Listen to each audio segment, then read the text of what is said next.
Roubo planejado é o título da lição jovem adventista do dia de hoje. A lição do dia de hoje começou introduzindo o contexto dos tempos em que tanto Ananias e Safira estavam vivendo, como todos os cristãos daqueles dias. Quando lemos os relatos históricos dos dias da igreja primitiva, eram dias difíceis, eram dias de perseguição, e que essa perseguição acabou deixando os cristãos vulneráveis e com grande necessidade de ajuda em questão de alimento e abrigo. A lição destacou que tal perseguição serviu para purificar e reavivar aqueles primeiros cristãos, e que a resposta dos irmãos a essa perseguição inicial foi muito rápida.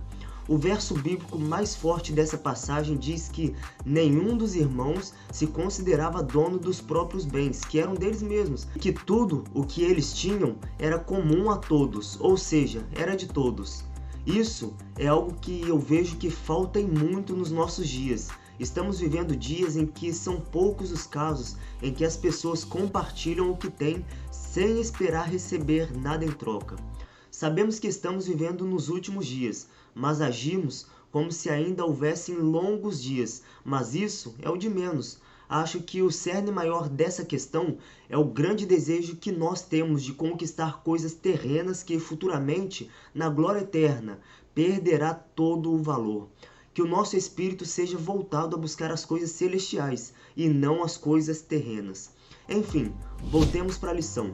Nas últimas lições, nós estudamos sobre a importância de se levar todas as ofertas e dízimos no lugar certo, chamado de casa de oração, e que os levitas eram os responsáveis por receberem e administrarem o que Deus havia estabelecido ao povo o que deveriam fazer. Mas a lição de hoje mostrou que pouco tempo depois da morte de Jesus, o Templo de Jerusalém foi destruído. Então, o local oficial da entrega dos dízimos e ofertas não existia mais.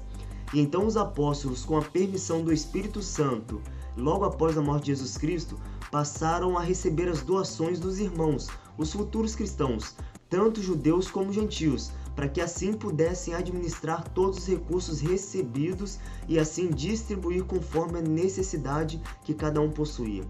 A igreja estava radiante, brilhando como a luz da alvorada, realizando prodígios e sinais que impactavam a vida daquelas pessoas.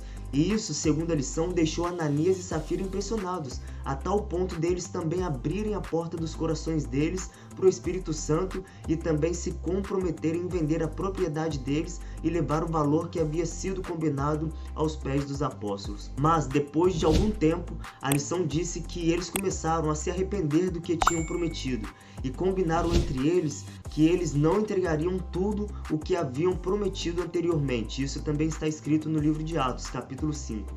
Acredito eu que a lição procurou trazer para nós, no dia de hoje, que o caso de Ananias e Safira é mencionado como um exemplo negativo de falta de integridade e honestidade em relação à doação dos bens para a causa de Deus. Mesmo ainda que era possível para eles escolher não dar o valor total do terreno, porque o dinheiro era deles. Eles não fizeram isso. E muito provavelmente eles deixaram se levar pela emoção e pensaram que agiram rápido demais em prometer tal coisa, e por isso combinaram mentir, em outras palavras, roubar. Eles poderiam muito bem ter chegado diante dos apóstolos e dizer que não queriam doar o que haviam combinado, ao invés de reterem o que haviam prometido. A lição enfatiza a importância de se ter integridade e honestidade em todas as áreas da vida, inclusive nas questões financeiras, e de não tentar enganar a Deus ou aos irmãos na fé. Qual foi o insight que você teve da lição do dia de hoje? Escreva aí nos comentários e não esqueça de compartilhar esse conteúdo com a classe jovem da sua igreja e nem de se inscrever no canal. Esse foi o resumo da lição de hoje. Whindersson Rabelo por aqui, um grande abraço e até a próxima. Roubo planejado é o título da lição jovem adventista do dia de hoje.